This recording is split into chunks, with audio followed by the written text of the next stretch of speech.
Hi, this is Rachel DesRochers, your host of Kitchen Convos, and I am so excited to be here in the lovely home of Renee Schuler, the founder, chef, owner, CEO, lady boss of Eat Well, Celebration, and Feast. And I will happily stake claim in the fact that you're probably the top female woman-owned caterer in our region.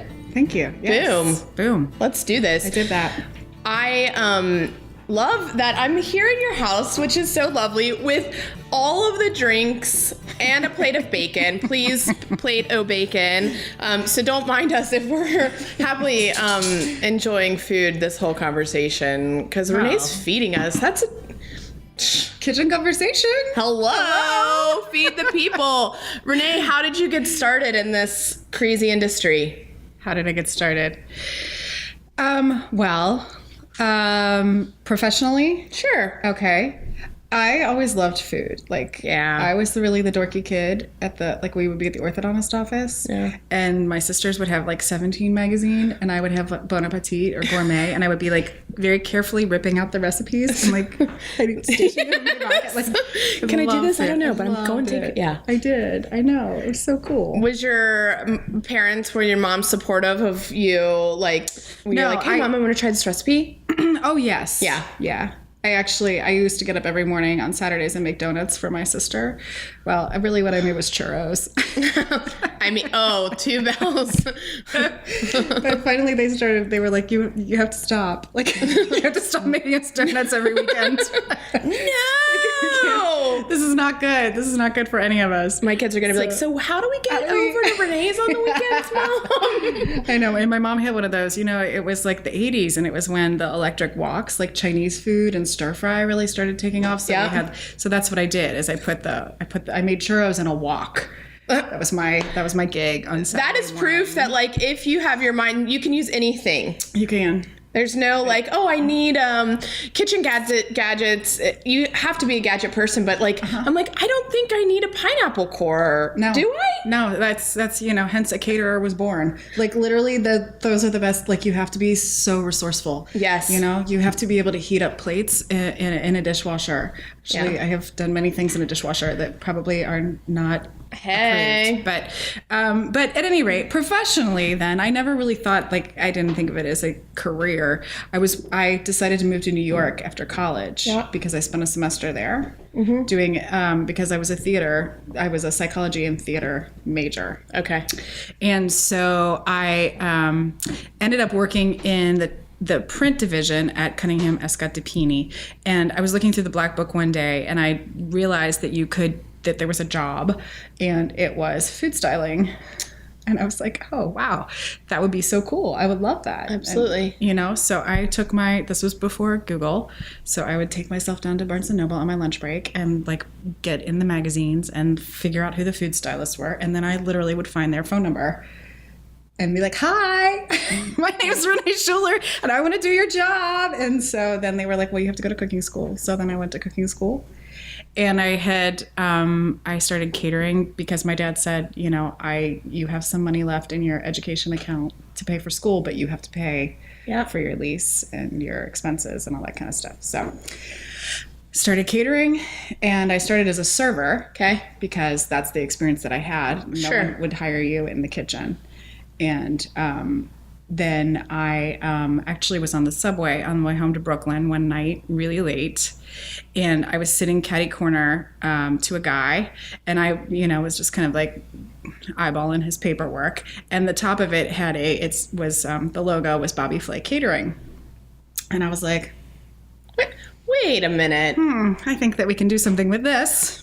So I introduced myself and made some small talk. And then pretty soon I got a job prepping in their kitchen. And it was when no big deal, and NBD. And then I, and so I would prep in the kitchen during the day, and because I needed servers and I knew how to serve, I would serve at the parties.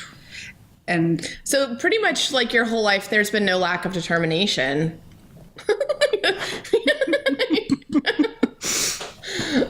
No, I know I have a lot of energy.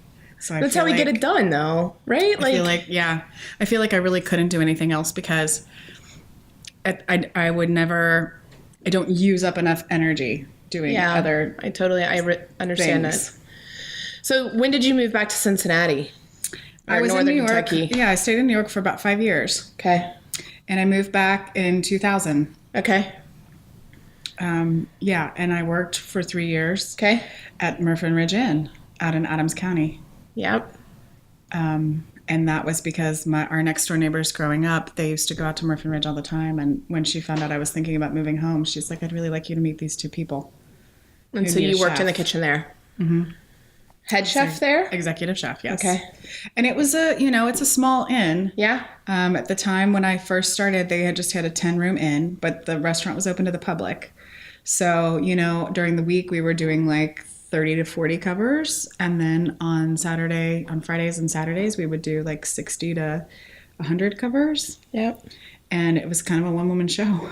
That's awesome. And then motivated to say, wait a second, I can create something myself.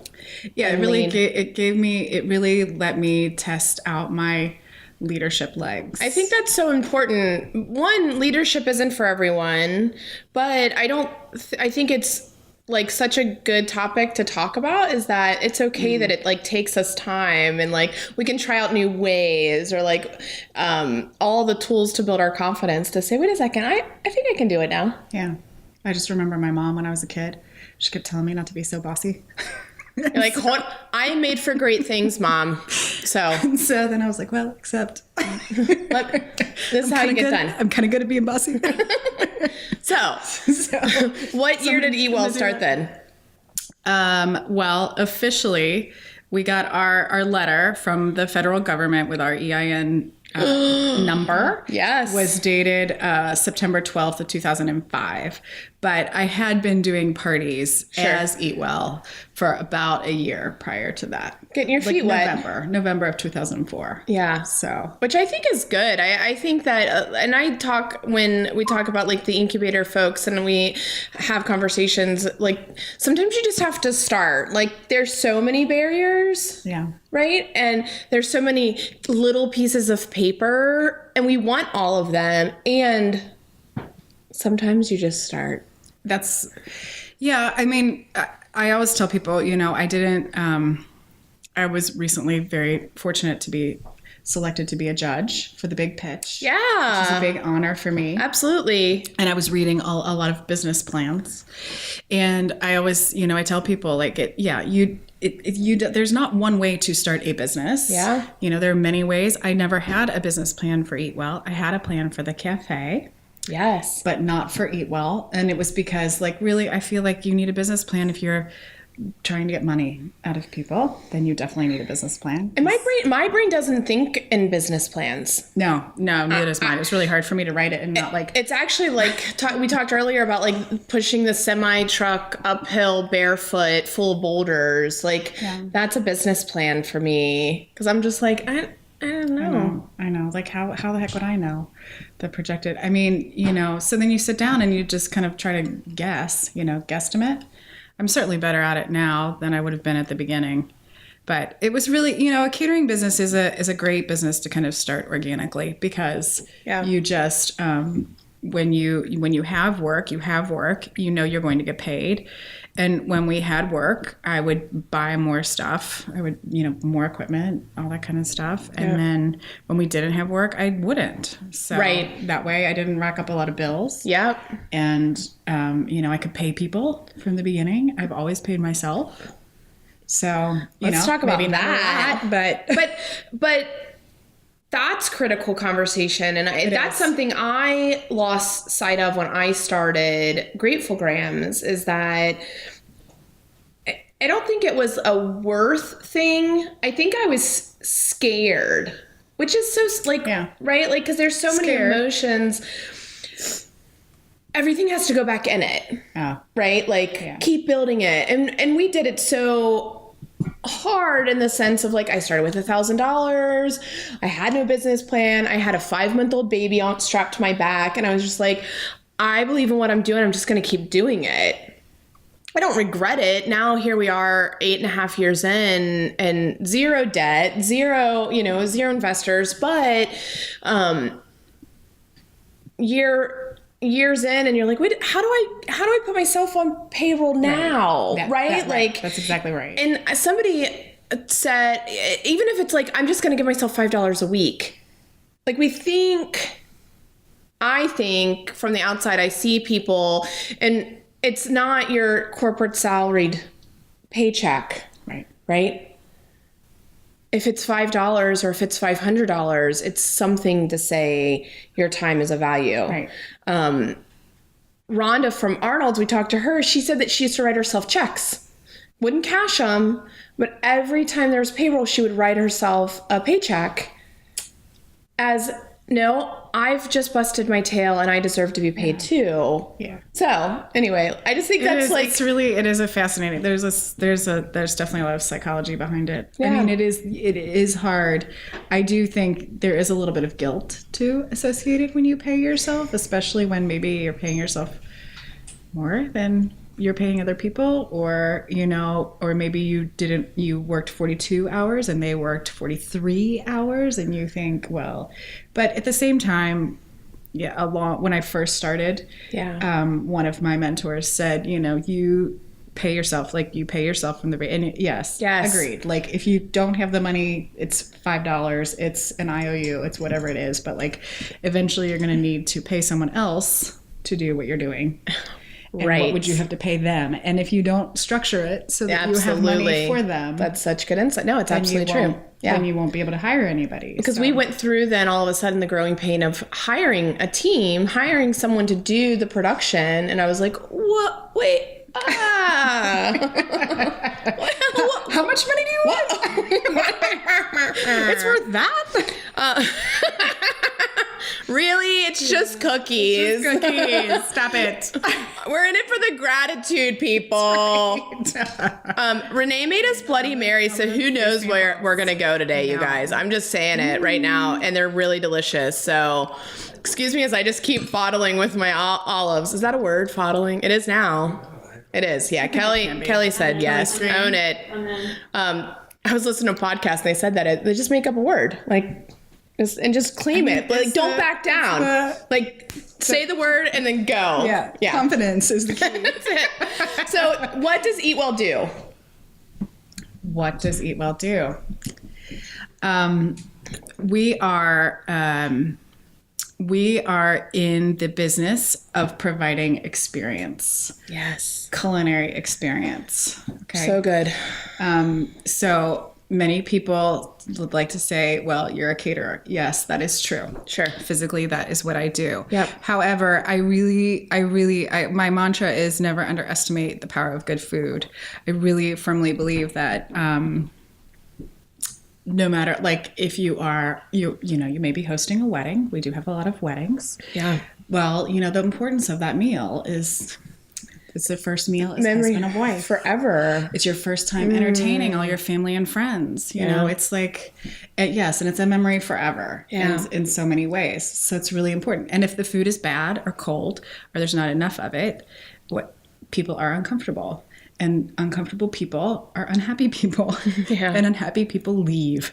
And what you want to do is you want to keep that energy. Like the thing about events, and I know you know all about this because you talk about energy all the time. Yeah, is that I'm always talking to people about that. It's like, well, I want to do this on this floor and that on that floor, and I want to put this outside. And I'm like, you can't do that because people are gonna be too spread out, and you're gonna lose the energy from the party. And like what you want is people to be together and talking and laughing and drinking and eating and there's a real vibrancy about that. Yeah. So that's our goal. Yeah. That's what we try to do every time. And, and then maybe it's a corporate event, maybe you're talking to some people from Kroger and you want to bring them in and have lunch and show them your product. And, you want us to come and bring the lunch and we want to make you look good. And, we want to nourish people and keep them awake.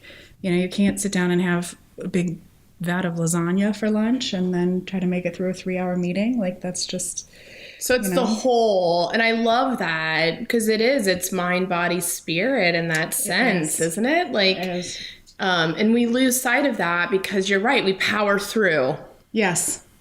But Yes, we do. when you stop and put intention into what you're creating, then the experience as a whole, you walk away feeling fed on every level of a human. Right. Oh, That's right.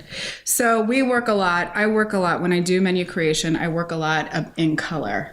I really feel like what is that going to look like, and how is that going to? Because I do think, and the way to keep people from powering through is when they walk up and they're wow, like, and what is that? That's a lot of time it's color. It's the visual effect of it, the presentation. and you do cute tiny things. Can I just say that? I do adorable. She does the cutest tiny things. And that's also a wow. It is. We were like, I didn't know I could get that so small. I love it. Yeah, which is, again, right? Like, things that stop us. Tiny things and bright colors. Right. It doesn't take much. It doesn't take much. It's just a little extra thoughtfulness, and that leads to that pause. And you feed some major clients in town. Is that? We do. We are very lucky. Yeah. We are very fortunate, I should say, not lucky. We're very fortunate, but hard work, and calling attention to all of this kind of stuff, because I do think that sometimes it does get lost in how much is this going to cost me per person, kind of that kind of conversation. And it's and so if that is the conversation, if that's the only conversation you want to have, we're not going to be your caterer. There are definitely a lot of people who I say the same thing about people who want to come to our kitchens. Like, if you just want the oven, might not be. I mean, sure, but like, come be part of something. Right. And be part of something. Because that's what we can create in where we are in time and space right now. And we crave that. Yeah. And I do, I do kind of credit the millennials for a lot of that. Because I do think that they do enjoy having a mindfulness, and they do enjoy being thoughtful about things and being part of experiences rather than just the push, a single dimension kind of attitude about the whole thing. How do you feel as being a lady boss and woman chef and amazing caterer? Oh, this is such a great, interesting topic, I think.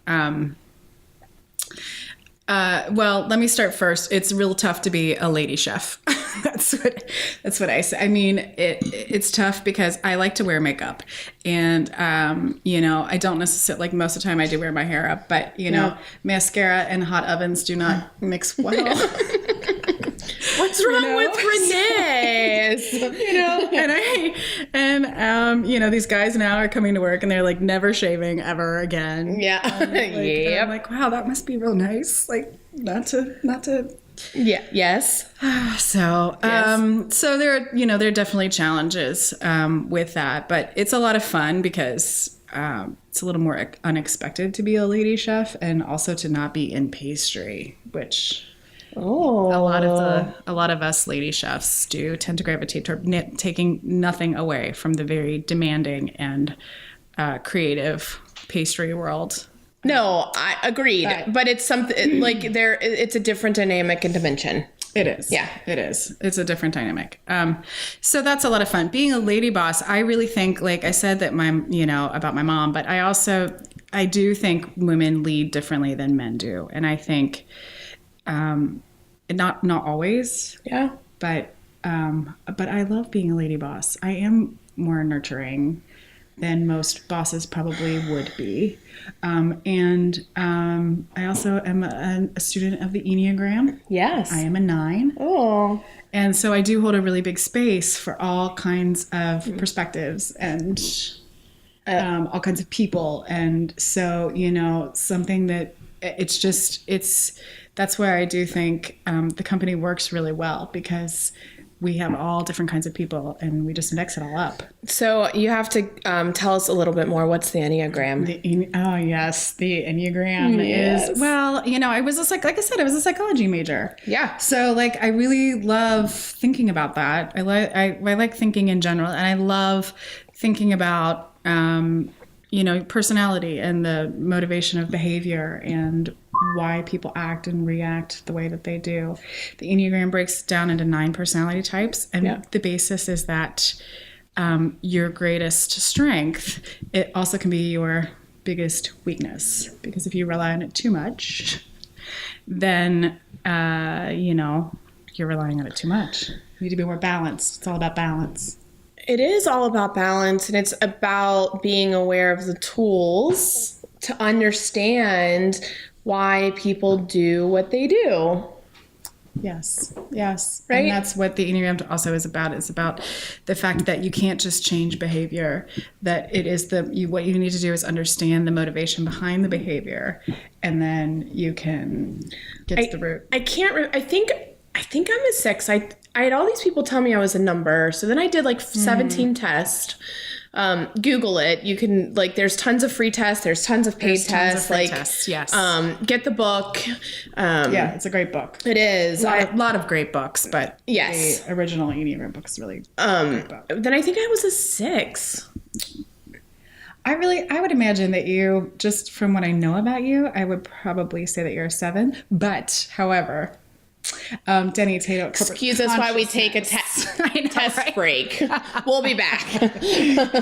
She says that's the most dangerous thing to do is to try to test others. So I would never put that in your head. I know. But if you want to do the test, I'm going to do it again. Connect you with her. And she is awesome. Mm-hmm. I follow her on Instagram. Mm-hmm. She is awesome. I know. Her Instagram posts are amazing. Mm-hmm. Yeah, she does a great job.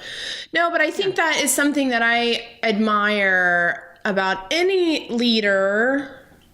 But I'm talking to a woman right now, so let's talk about that. But it's important for us as we are navigating in the world today from a space of connection and, well, this is just what you do. Well, we want to show up, and we're encouraging people to show up as themselves. Right.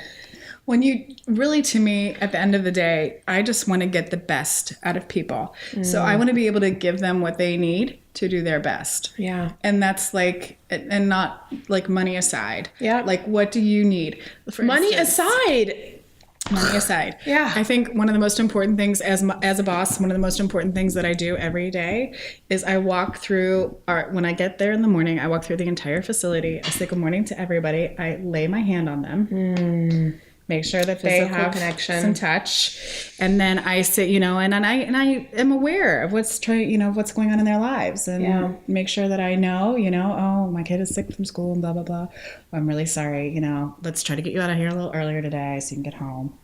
Whatever. Just so people feel like they're on a team. Well, and then they stay because there's connection and they feel part of something. We do have a very good history of longevity with our employees. Yeah. And my employees, I will tell you, they're some of the most hardworking people in the industry. Yeah. Catering. You guys that's a hard job. It's really kind of the redheaded stepchild of the culinary world. I will tell you. I think that hopefully we're going to be starting to come into our own at some point in the future. But I feel like, restaurant chefs and restaurateurs get a certain amount of a certain level of respect, and catering it's like, you're a caterer, you're a catering chef, you don't have a restaurant. It's just different, and I don't think a lot of people understand it. But you build a restaurant every day. We do. That is what is something that I actually think it's a little bit hard, and right. And we build different menus every day. Oh my gosh! And it was like we were talking about. Do you need a pineapple court? Well, and that's and that's what we do every day. Is you have this, and this. You need to make a seated meal for 191 people. Go. Okay, how do I do that without water? Or how do I do that without an oven? How do I, because I think that's the hardest. And we all do events, but when you are literally you're in your commissary space, and you've done the layout of the event and the menu is planned, but then you're cooking all the food. You have to transport that out of the building in a way that like the 7,000 tiny desserts that you just made don't tip over. Right. They don't tip over. They don't melt. They don't fall out of the van. Like there's so many ways for things to go wrong. It's crazy. I know. We're always the away team. We're always the away team. And then you have to set it up on location. Right. And then you have to tear it all down, load it back in, take it back to the commissary, unload, clean up. I mean, it's mind-blowing. I make graham crackers, and I'm exhausted from setting out my platter, you guys. I'm like, look, here's my platter of brown cookies. I need a nap.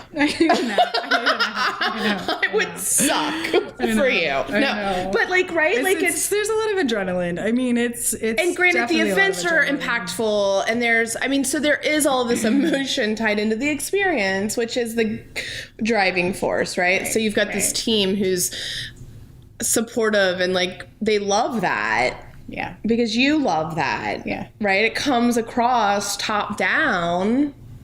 Yeah. And that emotion. Yeah. So then everybody's like, yeah, it's just what we do. It's just what we do. It is. It really is just what we do. Yeah. And so then, I'm just always trying to make sure that our food gets better. Mm-hmm. And, but we get a lot of, our food that has been going out this season, it's just been wonderful. Mm-hmm. Like, it's just like you take a bite and you're like, God, I need more. Like, that was so good. I love that too. It gets better and better and better. This idea that like we have to start something in a space of perfection. Yeah. No. And does that ever happen, really? But it's the pressure, right? Like it is the pressure. It is that it has to be perfect. Of course you want to give it your best. Right from the start. Yeah. Right. And people don't realize that like, and I even noticed that with Grateful Grams is that the cookie we put out today is so much better than the cookie we put out 8 years ago. Oh, interesting. I don't really think about that. Like, about recipes changing. Yeah. I mean, it's just tweaked a little bit over time. And, then we put a machine in place and the recipe had to tweak a little bit more. Maybe the flavors are still there, but our end product is great. Yeah. One day we were at an event with Renee, and this is stuck with me. But you said it was time, and I think I don't know, it's probably like 4 or 5 years in. I am not a chef. At the end of the day, I'm really good at giving hugs, and I love the marketing. There's no title. I definitely don't have food industry knowledge. I started this cookie company because I believed in the message, and I knew I could produce this product, right? Yeah. And I can cook. I mean, I make dinner and feed my family and all that stuff. I have long lineage of food in my life and family. But you said at an event, you're like, what the hell are you doing?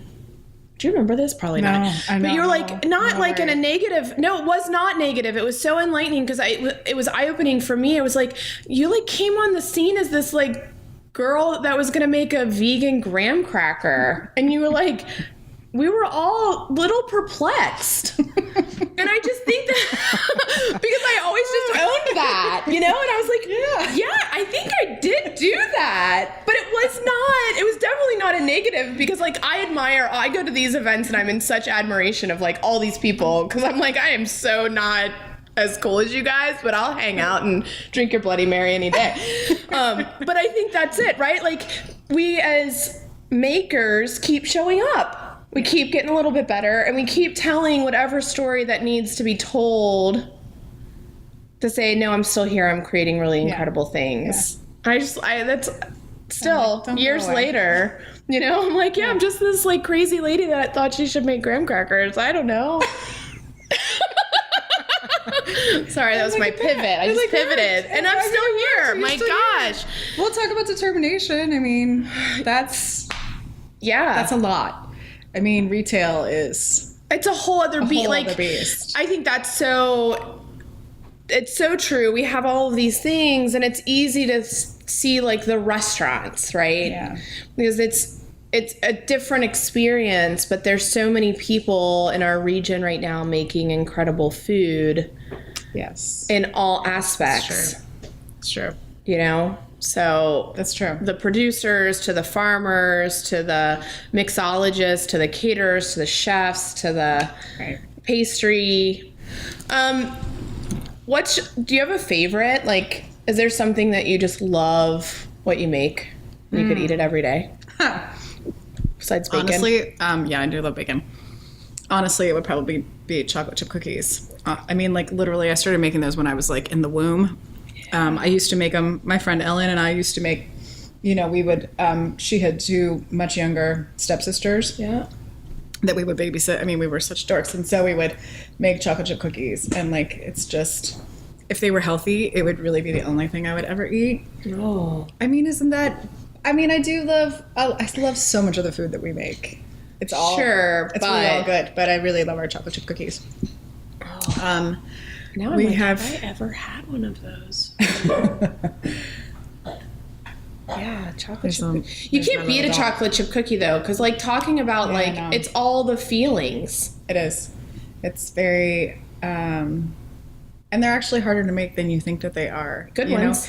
Yeah, good ones. Good ones. People are always like, "Wow, my cookies don't taste like yours. What recipe do you use?" And it's like, well, it's not. There's not like a secret recipe that only some people have. It's just, there are definitely some techniques that if you employ them, you will get a better result. And any you want to share? Oh, all right. All right. You really need to make them a day ahead. You really need to let it chill overnight. The dough. That is a good. The flour has to absorb the liquid, and that will help. That is a great tip, Renee. It will help. Yeah. Yeah. I would. Yeah, absolutely.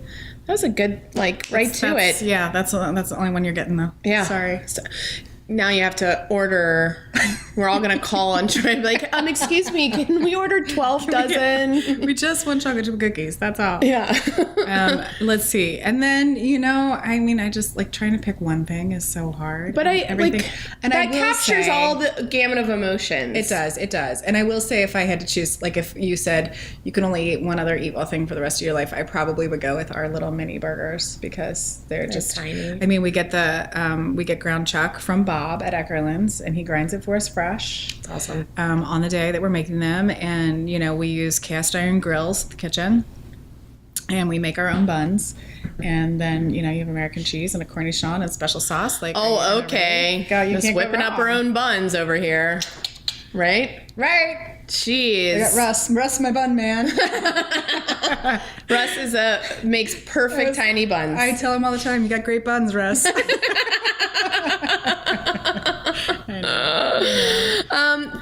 You kind of talked a little bit about it. We don't have to go into it too much, but in this period of Eat Well, you did try to open a little store, restaurant, cafe.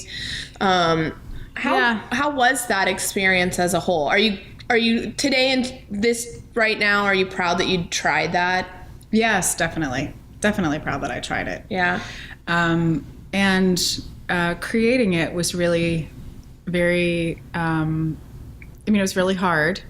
It was really hard because I didn't anticipate the costs correctly that I would incur. Yeah. But I think, you learn from that. I learned from that. And so you had a little cafe in O'Brienville, and you were there, a year? It was a year, a week, and a day. Wow. Yeah, isn't that crazy? And, I do still have a lot of people, that's the thing they know about Eat Well. That's the interesting thing. And I do still think from a marketing perspective, it is some good brand recognition because I still have people that ask like, oh, where did you move to? Like, or they say like, oh, did you find a different kitchen? Like that kind of thing. And it's like, well, we have always had this other, like that was the other kitchen. Yeah. So, and people tell, they're like, I really miss the cafe. I really love the food there. And that food was based on our corporate lunch program that we have. Yeah. That was this nourishing, lots of vegetables. Yeah, it was delicious. And I remember eating there. A little bit fresh. Obviously not enough. Healthy. I know. Right. I know. And so it was really hard, but I think, now it's behind and I did learn a lot. Yeah. And so if I ever decide to do anything else like that again, I'll be much more aware. Any insight or tips for women going into this industry? Whoa, that's a loaded one. We're going to need another drink. That's right. That is a loaded one. Insights or tips for women, specifically women going into this industry. Yeah. You're graceful. I appreciate that about you. Thank you. That's a compliment, I feel. Yeah. Absolutely. We all have had experiences, no matter what our industry is. Yeah. Of course, we all want to be the best, and there's a level of commitment to the community, and maybe behind closed doors, you're like, whatever, crazy. But I've never had an experience with you that was unsupportive. Well, that's good. And then that's good. That makes me feel really good. Good. And I really, I did that. I taught it for Freshlow this summer. Let's talk about that. That was amazing. So Freshlow. But I will give you the answer to that question. Okay, hold on. We're putting a pin on Freshlow and giving the answer first. I mean, it wouldn't be for women specifically because I don't, but Fair. It would be for people that want to start or run a business. Yep. And that what I would say is just remember that you are the custodian of this business and that your most important job and your every decision that you face, the thing you think in your mind is what is best for this business at this time. That has to trump any other question. And I loved that you added at this time. Because because then 6 months later it's present. A different decision. Like, in our lives, presence is important. In what we're creating, presence is important. Granted, of course, like having goals, whether it's a week or a month or 6 months or 6 years, but that at this time, which is today, right now, we have today to be successful. Center for Great Neighborhoods. Freshlow. I love that answer. That is so absolutely truthful. Wow. I mean, it's one of the things, it actually helps with a lot of very difficult conversations because all I have to do is say to somebody, this, and I always have to do what's best for the business. So this is how we're moving forward. And then it's actually not even really like, it's not a personal thing at all. It's like, I am doing this not because a personal thing at all, which this is the best thing for the business. So. Right. That makes Which I think it's hard. I mean, for me, that because I am so emotionally, and then I take it personal, and I'm like, no, it's best for the business. It's just business. Tip. I'm putting that tip in my pocket. I don't even have a pocket there, but if I did, I would put it right there. Oh, yeah. I got other pockets. Center for Great Neighborhoods is an organization that is based in Covington. Oh, my God. I know. One of those. I'm just going to put mine over here for when I'm done. And they are community and mission driven. And they recently have received a really lovely grant from the Kresge Foundation.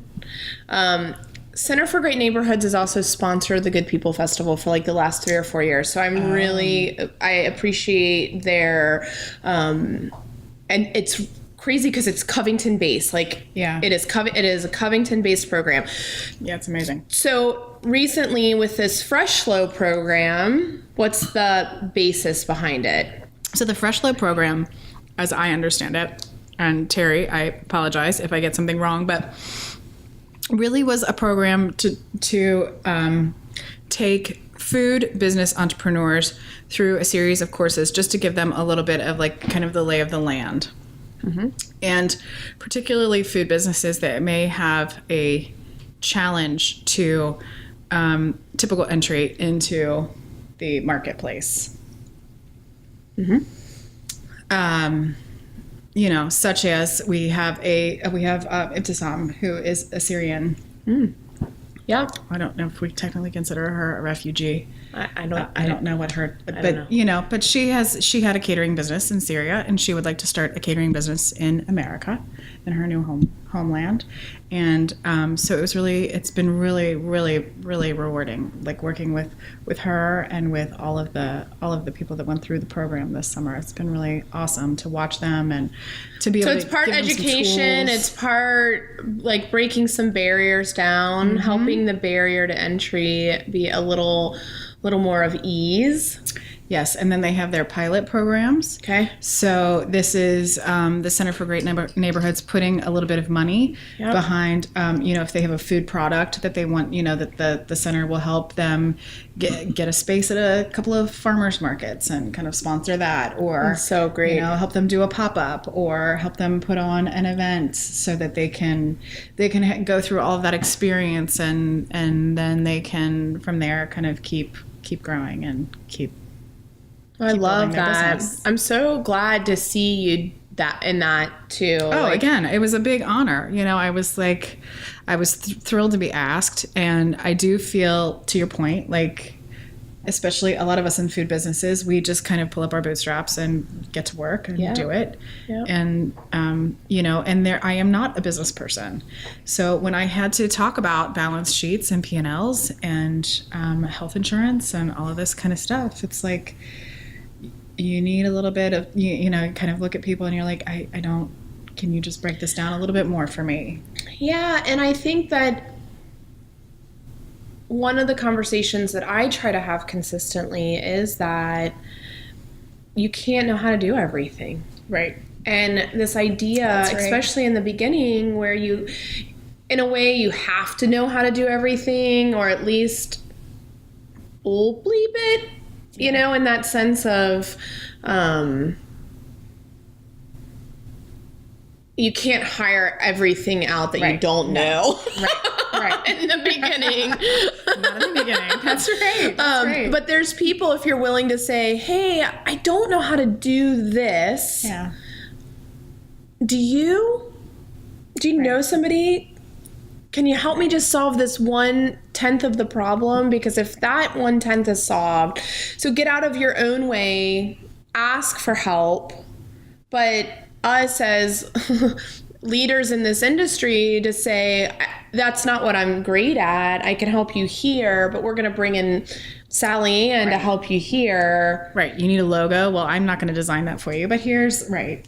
But here's Janet. She can design it for you. And that all takes time. It takes time to build the people. Everybody, of course, all of our family and friends that have probably helped us all in the beginning of anything.